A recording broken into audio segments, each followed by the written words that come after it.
baru-baru ini viral dari cuitan di Twitter bahwa ada seorang guru yang mematahkan cita-citanya seorang murid.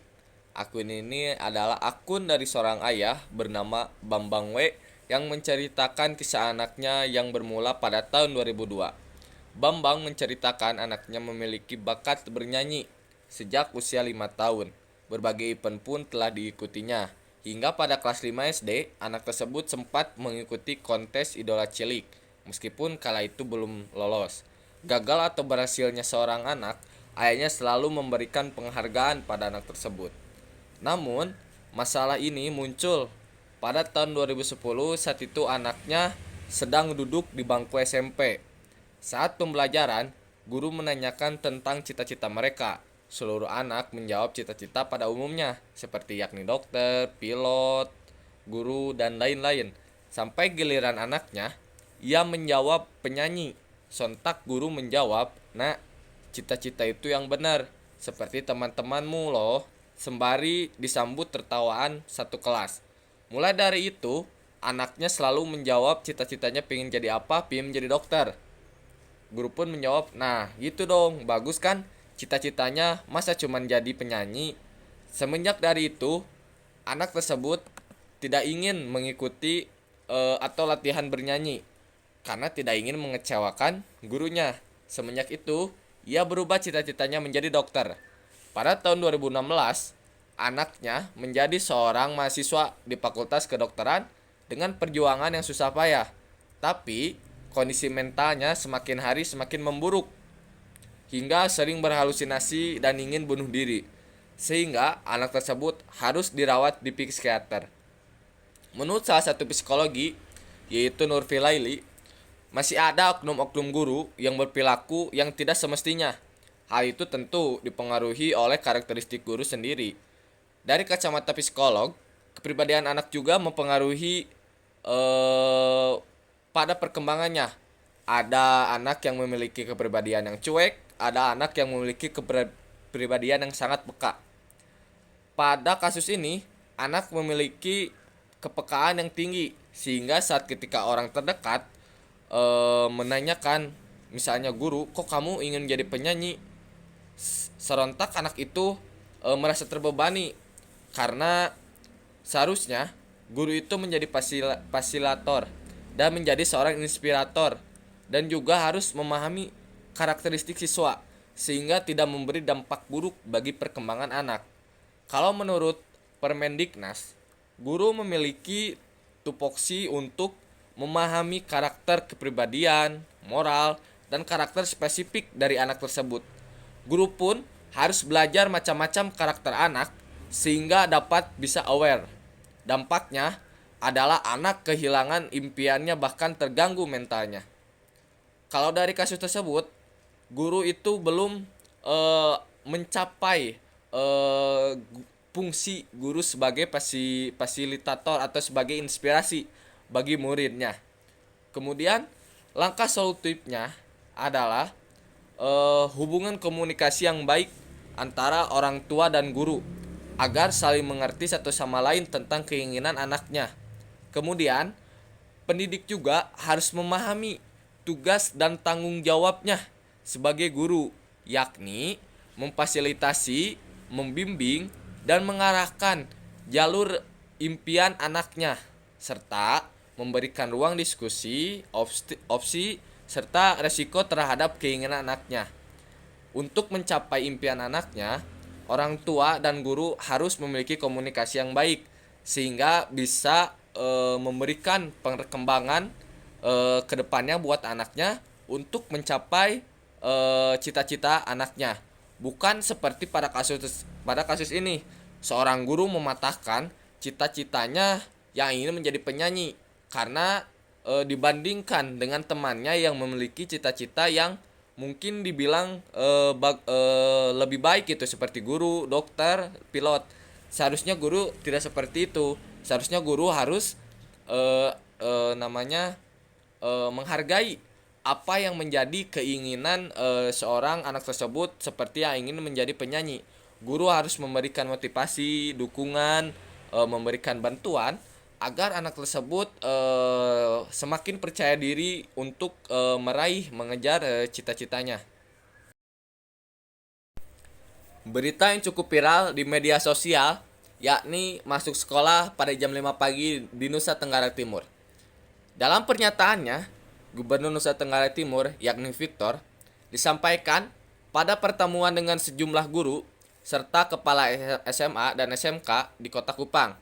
Ia berkata, anak-anak itu harus dibiasakan bangun pagi pada pukul 4 WITA, kemudian mereka sudah harus jalan ke sekolah sehingga pukul 5 pagi WITA mereka sudah sampai di sekolah. Supaya apa? Supaya ikut etos kerja. Para siswa menurutnya harus tidur pada pukul 10 malam WITA dan bangun pada jam 4 pagi WITA. Kemudian siswa mandi, makan, kemudian mereka harus pergi ke sekolah.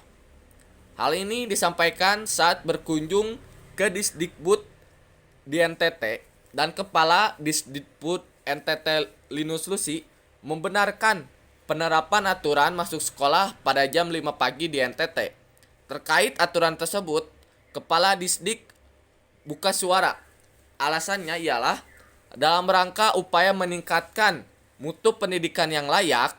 Linus juga menyebut kebijakan masuk sekolah lebih pagi bertujuan untuk melatih karakter agar siswa-siswi SMA atau SMK semakin disiplin demi membangun sumber daya di NTT. Aturan ini pun belum menyeluruh, hanya sekitar 10 sekolah yang menerapkannya. Aturan ini pun mendapatkan pro dan kontra di media sosial. Salah satunya adalah Ketua Komisi 10 DPR NTT, yaitu Saiful Huda, menilai aturan tersebut itu sangat merugikan para siswa dan orang tua. Ia meminta aturan tersebut untuk dikaji ulang agar aturan tersebut nantinya bisa berjalan dengan baik. Kebijakan ini sendiri belum disosialisasikan dengan baik kepada para pemangku pendidikan, baik para tenaga maupun peserta didik. Menurutnya, upaya untuk membangun disiplin tidak harus memaksa peserta didik untuk memulai pembelajaran pada jam 5 pagi. Dia lantas menyoroti keamanan siswa dan kondisi transportasinya. Sebab jumlah sekolah SMA atau SMK di sana relatif tidak banyak seperti SD, sehingga pasti menyulitkan siswa. Huda juga tidak memahami relevansi menurut sekolah masuk sekolah pada jam 5 pagi dengan upaya meningkatkan kualitas pembelajaran. Menurutnya, kualitas pembelajaran lebih ditentukan pada kualitas pendidik, prasarana yang memadai, hingga dukungan orang tua. Salah satu siswa yang telah menjalankan masuk pagi jam 5 pagi, dia sangat keberatan karena kebiasaan tersebut belum dilakukan seperti biasa. Yang biasanya dia tidur pada jam 10, sekarang harus tidur pada jam 7. Karena apa? Karena supaya tidak kesiangan saat ntar dia pergi ke sekolah. Dia juga mengatakan bahwa pada saat pembelajaran banyak teman-temannya yang telat masuk ke sekolah karena belum terbiasa. Sehingga menurutnya langkah solutif dalam kasus masuk sekolah jam 5 pagi di Nusa Tenggara Timur di Kupang. Yang pertama, mungkin seandainya peraturan ini atau aturan ini sudah disahkan atau diterbitkan, mungkin langkah hal yang pertama adalah mensosialisasikan kepada para pendidik ataupun para peserta didik, sehingga para peserta didik ataupun tenaga pendidik itu terbiasa untuk melakukan atau kebiasaan masuk sekolah pada jam 5 pagi. Kemudian yang kedua adalah memastikan keamanan para siswa pada saat berpergian dari rumah menuju ke sekolah. Kemudian memperhatikan sarana transportasi agar nantinya para siswa dimudahkan untuk pergi ke sekolah. Kemudian langkah solutifnya adalah seperti itu saja. Kasus dua remaja pelaku kelitih di Magelang, Jawa Tengah. Kronologis awalnya adalah aksi seorang dua remaja yang membawa senjata tajam berupa celurit berawal dari mereka mengejar pengendara motor lainnya. Dua pelaku ini menggunakan kendaraan sepeda motor untuk melakukan pengejaran kepada sosok ibu-ibu yang membawa barang. Posisinya, yang membonceng itu membawa celurit di tangannya, kemudian digesekkan ke aspal. Kemudian, pengendara lain yang melihat aksi tersebut memepet motor ibu-ibu yang dikejar tersebut agar ibu-ibu tersebut terselamatkan. Bukannya menghindar, pelaku dua remaja ini justru melakukan perusakan mobil kepada sosok yang mengejar mereka. Itu terkena pada bagian kap mobil yang kemudian membuat dua pelaku tersebut terserempet dan jatuh. Setelah pelaku itu jatuh, para warga langsung berdatangan menghampiri dan melaporkannya ke Polsek Mertoduan di Magelang. Saat itu petugas langsung mendatangi lokasi kejadian, kemudian mengamankan barang bukti dari pelaku tersebut. Pelaku tersebut dikenakan pasal Undang-Undang Darurat terkait senjata tajam dan pasal 400 mengenai perusakan. Holik mengaku sempat melihat kedua pemuda tersebut mengacungkan celurit kepada seorang ibu yang akan pergi ke pasar. Menurutnya, awalnya itu saya di dalam mobil, bertiga dari arah Artos ke arah Jogja mau pulang ke arah Bondo. Anak-anak itu juga dari arah yang sama. Kemudian, dua pemuda itu mengejar ibu yang tengah mengendarai motor sembari membawa keranjang besar di sekitar kawasan Japunan. Namun, nyatanya ibu-ibu itu tidak mengetahui bahwa salah satu pemuda yang mengejarnya membawa celurit. Kemudian, Holik mengatakan dirinya meneriaki ibu-ibu agar berbelok menuju pom bensin. Di situ saya menjerit, "Minggir, Bu."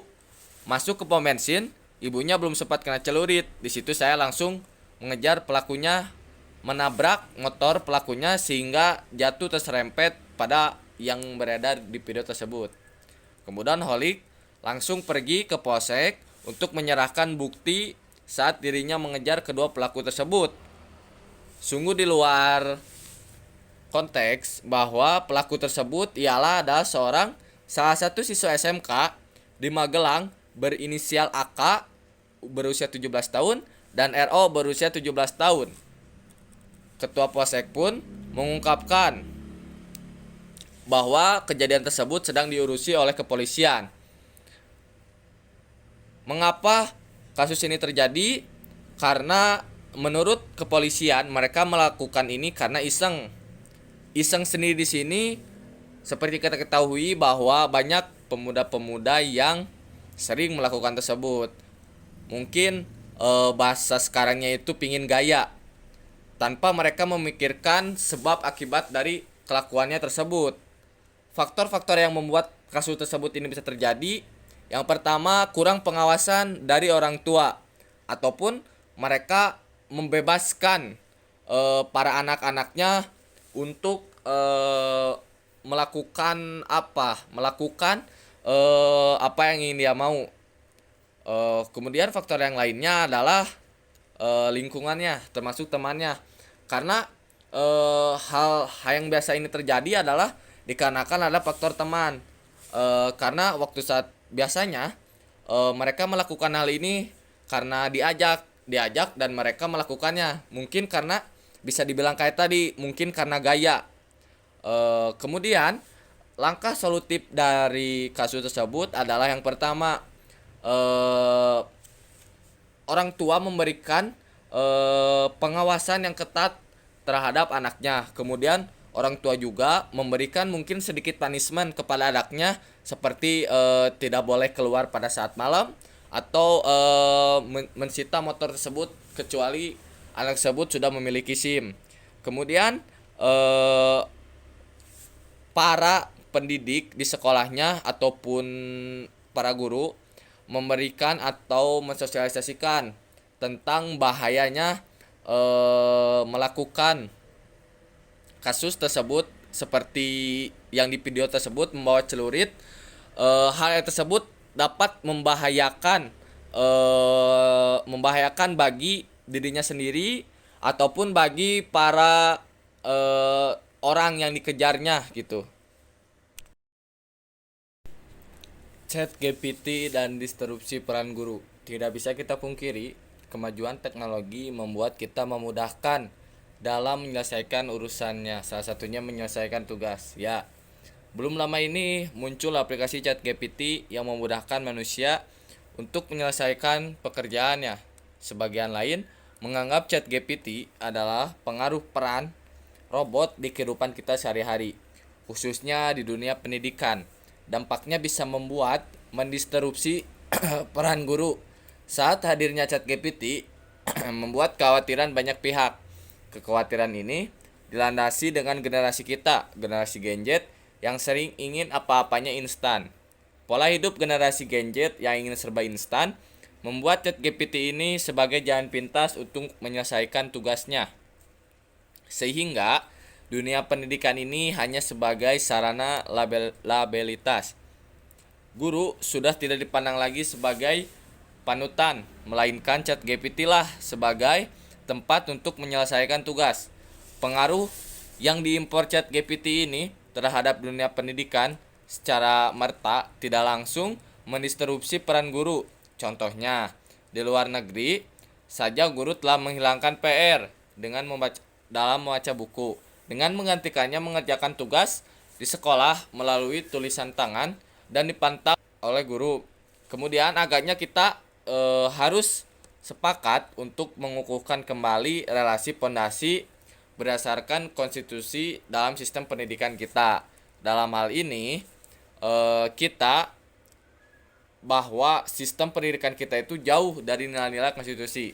Namun penerapan nilai-nilainya harus diterjemahkan kembali secara lebih komprehensif mengikuti perkembangan zaman setiap fenomena yang menyasar ruang strategis.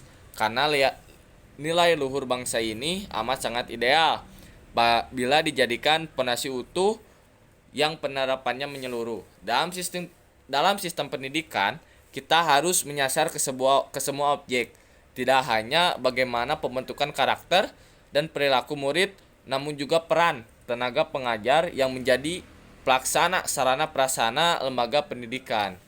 Mungkin langkah solutifnya perlu kita ingat bahwa teknologi tidak dapat menggantikan peran guru atau pengalaman belajar manusia yang sebenarnya.